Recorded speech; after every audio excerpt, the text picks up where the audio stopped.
Hey, it feels like I haven't talked to you in forever. Like, I don't know, like it feels like forever.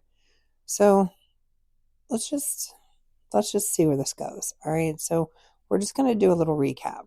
So I had my tummy tuck surgery a week ago, and that went well. Everything went fine.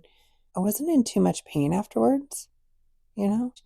First couple days it was pretty painful. Getting up and down, moving around was a stretch. Then after that, it's basically I can get up and down the stairs, walk to the bathroom, do those things, but still I'm drained. A week later and I'm still drained. Like I wanna lay down. And I'm one of those people who I can't stand to be down. Like for real. It really just it just gets to me. Because in my head, my plan for this while I was down was there were so many things that I was going to get done. Like, I'm going to sit on my computer. I'm going to get all this stuff done that I need to get done. And I just haven't been able to do it. Like, it's just, I don't know. I just don't really even have the energy to concentrate to put the work in. I don't know if that makes sense, but that's kind of the only way that I can put it. Like, I really just need to use this time to just rest.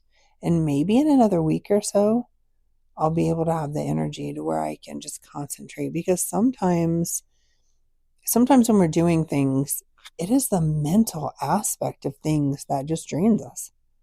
Like point blank, the mental part will take you out before anything else does.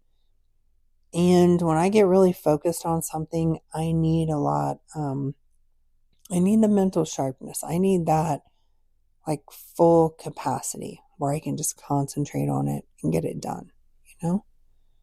So so with that being said, I think what's helped me during this time is that I take care of myself. Like I have spent quite a while taking care of myself and building muscle. And I think that has really helped me be able to get up and down like I do. To walk up straight and not walk hunched over. A lot of people told me you'd be walking like hunched over because that's just how you would feel. It would hurt to stand up. Well, it hurts me to walk hunched over. Like that really hurts my back. And I think it helped me that I built my back muscles, and I've worked on that, and I've worked on my breathing for so long. And even though I don't do core exercises, like you're not going to find me doing crunches, you're not going to find me doing any kind of just exercise that just focuses on my core. I'll do planks, but just those things that just focus on my core, I just don't do those because I work my core with every single workout that I do with my breathing, and I work my core. So I think when I put all that into play, I think that's key. Like I really do. I think that has helped me out so much because if there's something that I need to reach on the ground, I don't bend over to get it.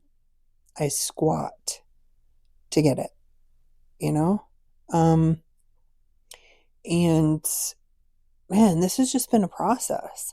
It's really been a process of, I don't know, just kind of pushing me to a point to see, can I just sit still? Can I just chill? Can I just sit in this moment and do what I need to do to go to the next level? And that's kind of how I have to look at it, because this is my be still time. This is my wait time. And it's in those times where you learn how to be patient. You learn how to sit back and really take it all in. Because I did not realize how much I took for granted, like taking a shower. Because taking a shower right now is so draining. I mean, it takes all the energy I have to take a shower. And I get that. And those little things that you kind of take for granted, you know? Or heck, just walking to the bathroom and sitting on the toilet. Like it's picture, okay, picture when you first start working out and you have an intense leg day. And then the next day or two, you go to sit down to use the bathroom. It's like that, but a little worse, a lot worse. But then you just adjust. So, man, so I kind of take this as I knew what I was getting in for. Like, I knew this was part of my plan. Like, I had planned to do this and I had planned to do the recovery, planned to do all of that. But I didn't know to what extent that it would push me and push me mentally because mentally I don't like to sit still. I don't like that.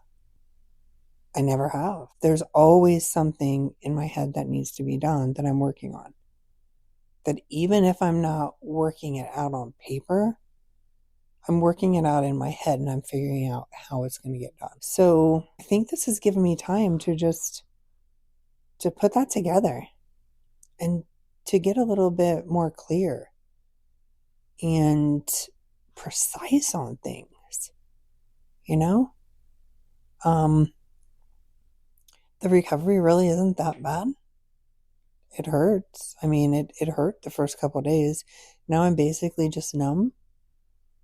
I kind of rubbed my hand across my stomach the other day and felt this like new belly button that I have. Man, that was weird. That was like totally weird. But hey, it's part of the process, right? I mean, I did this. I lost all that weight and I still have people that will ask me, why are you doing this?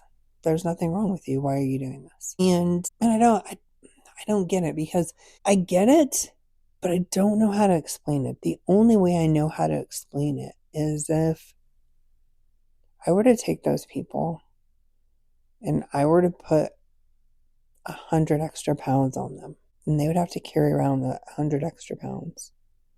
Not 20, not 5, not 10, but 100 extra pounds. Okay? And they would have to carry that around and just carry that around for so long. All right?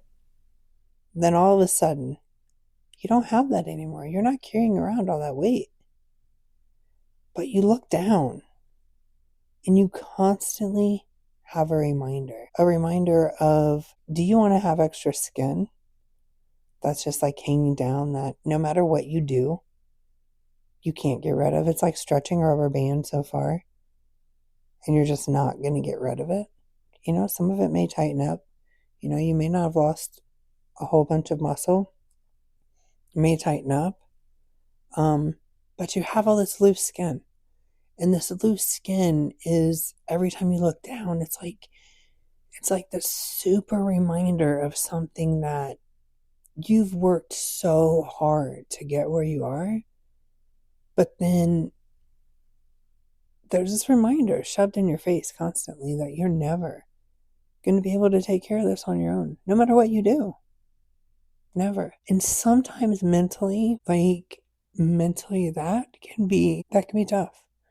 Like that can be so draining because you know the work you put in. You know the work that you've done. You know the changes that you've made. And you know no matter what you do, you're not going to get rid of this. And you're not.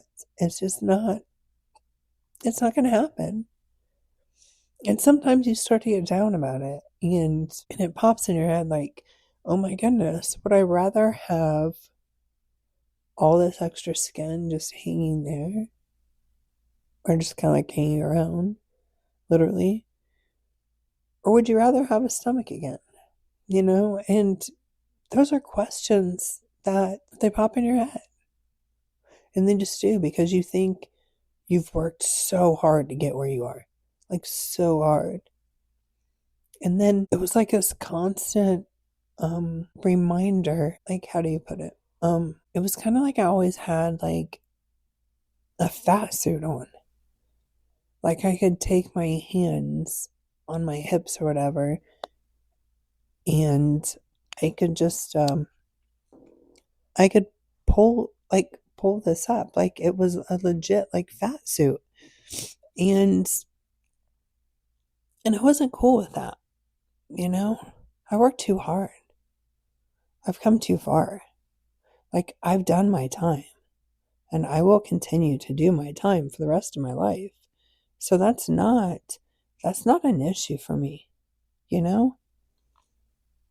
Um that's totally not an issue. I just, how do I put this? It's also like if when you have that extra skin that's just like there, I could use it as a cop out.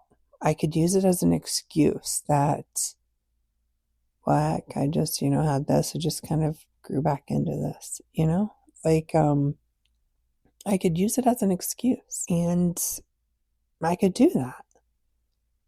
And I didn't want that.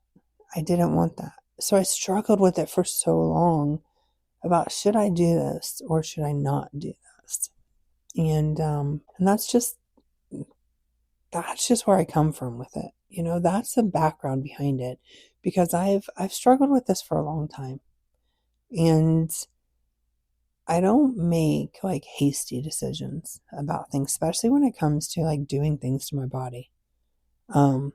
Like I put my body through crap for years. I treated my body like crap for years. Like years.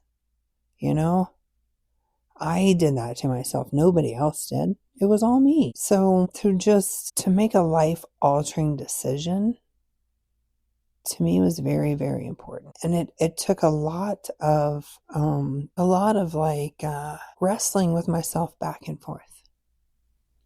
Like, was this something that I really wanted to do? And what were the pros versus the cons, What's the risk versus the reward? That's how I look at things. What's it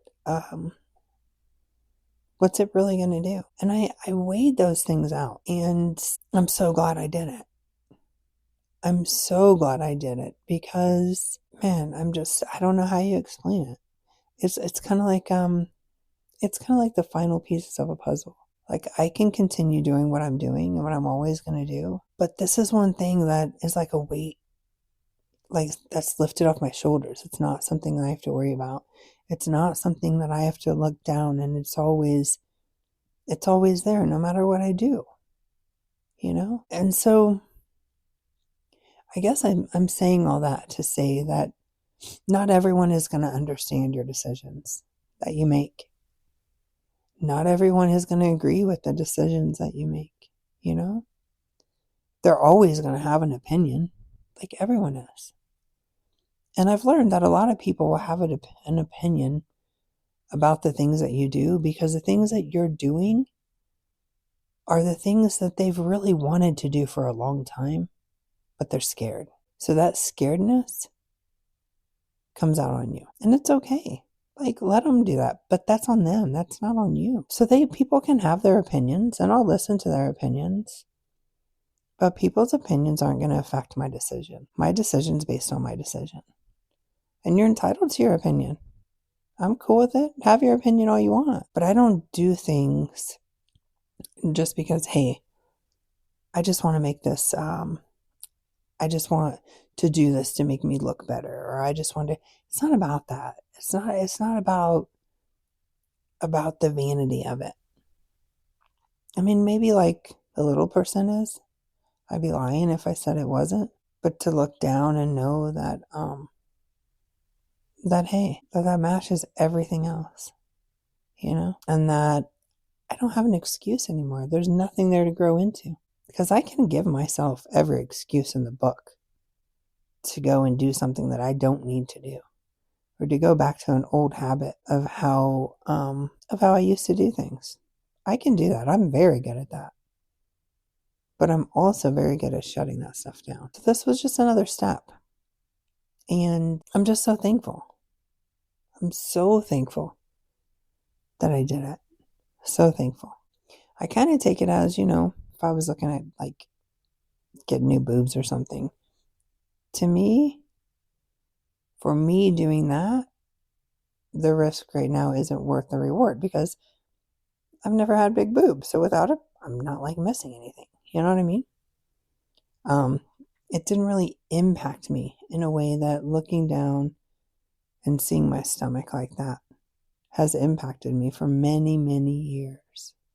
Many years. And to other people, they would think, well, your stomach's flat. And yeah, like my stomach it could get pretty flat. But the extra skin that's hanging there, no, I was not cool with that.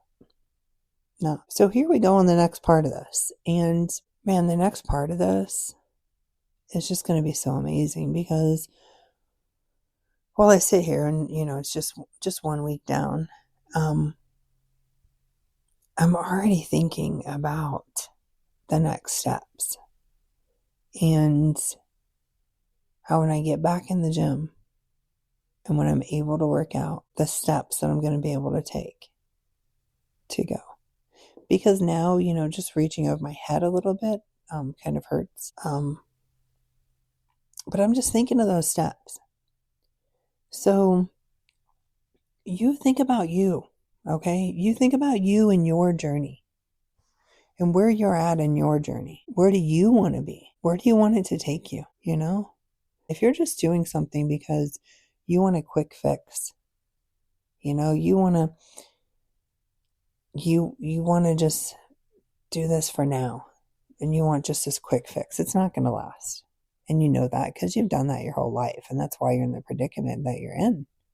Because it won't last. But just think about stuff long term, I had to make quite a few sacrifices, to have this surgery. Like, it's maybe TMI, but I had to remove all my piercings. Me and my piercings have been together for a long time. I was not cool with that. So, not cool with that. I sat with that, having to do that. It really bothered me. Really bothered me. But then in the grand scheme of things, they're just piercings. So it's all good, right? They're just the little part of it. So it's kind of like a step forward in a new chapter.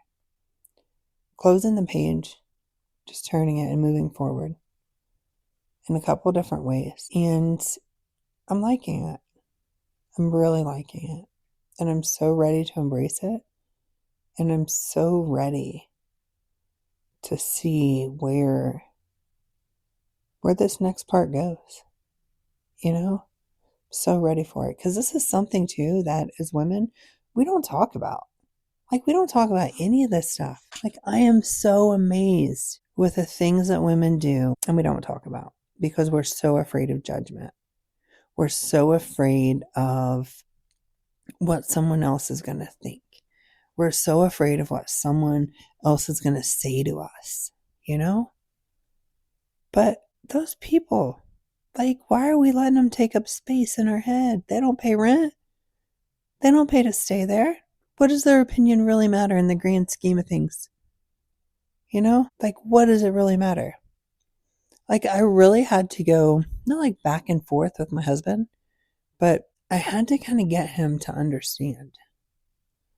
Because he didn't, he was okay with the surgery because it's something I wanted to do. But he wasn't really cool with it or on board with it. It still took him a while because he is a constant worrier. So all he's thinking about is everything that's going to go wrong. That's what he does. And so I told him, don't bring that around me. I don't want to hear it. And he couldn't understand because he loves me for me, He couldn't understand why I needed to have this done. And he couldn't grasp that. And there was one point I just told him, I'm not doing this for him. I don't do anything when it comes to my body for other people. I don't work out for other people. I don't take care of myself for other people. I don't, in the essence of aesthetics, I don't do that for other people. I don't. I could care less. And I told him that it has nothing to do with him and everything to do with me. And I think that finally clicked with him. When I had the surgery, he really, I think that's when he understood, that it wasn't about him, that this was about me. And so I just want to I just want you to know, just sit with yourself. Don't do things for people around you. Don't do things because they're not okay with you, or they are so okay with you that they're comfortable and they want you to stay where you're at and to stay comfortable. Don't do that. That's shrinking back. That's not you. God has great plans for you. And the thing is, people say, well, if you love yourself, you won't do this. I love myself. I have always loved myself. But if there's an area that I can go above and beyond, and I have access to changing it in a way that's going to better myself for me and to help me in so many other ways, then I'm going to do it. I'm really going to do it. So think about it in that aspect. Think about it if something is really holding you back and hindering you and you're doing all you can, then you think about that because you're the one who has to sit with the decision, not everyone else around you. So yeah. So as far as week 1 goes, I'm probably just rambling or whatever, but that's been my week 1. And that's what I've been pondering about, while I sit here and can't really do much but stare at a ceiling. I really want to paint this ceiling because it is so white, but man, the things you notice when you can't really do anything. Anyway, I digress. So yeah, just think about those things. Just think about you for you. Don't do this yo-yo dieting thing back and forth over and over. You're on a weight loss journey? That's great. I mean, it is absolutely excellent. The weight loss part is going to get you going, but it's not going to keep you there. So always remember that. Because once you reach that number on the scale, then where are you going to go from there if it's just about that? So dig deeper, okay? Like truly dig deeper. Create a lifestyle. Create a lifestyle that's going to impact so many people and your future generations that you're just creating this thing in this movement that is just so much bigger, because that's what's going to keep you going. That's going to be the healthy aspect. That's going to make sure you can get off the toilet when you get older. If you fall down, you can get back up. You can climb up those stairs. You can reach up in that cabinet. You can do those things that people as they age, that they struggle with. They seriously struggle with. So it's about longevity. Do it for your future self. Do it because you don't want to be forced to have some kind of surgery or a health issue when it's something you could have prevented. And yes, it's going to take time. There is no instant gratification. You're going to keep going and you're not going to see the results you want to see, but you're going to see results because you're going to keep going. So that's it. So that's where I'm at a week out from surgery. And man, great things are in the works. And I just can't wait. I can't wait to share them because I'm ready to just put them out there and to help the people that want help. It's kind of like how I say when you're dealing with an addict, because basically we're food addicts, right? So if you want help, I can help you, but I can't help you until you're ready and until you own it on your own and realize you have an issue. Then we get there. So hey, thanks for listening, and man, I cannot wait to I can't wait to keep traveling down this road with you and to keep sharing everything that I'm experiencing. I just can't wait. I have so many great things lined up for us. It's awesome. It's awesome, and I hope you're ready for it. And yeah, I'll catch you on the next episode. Have a great day.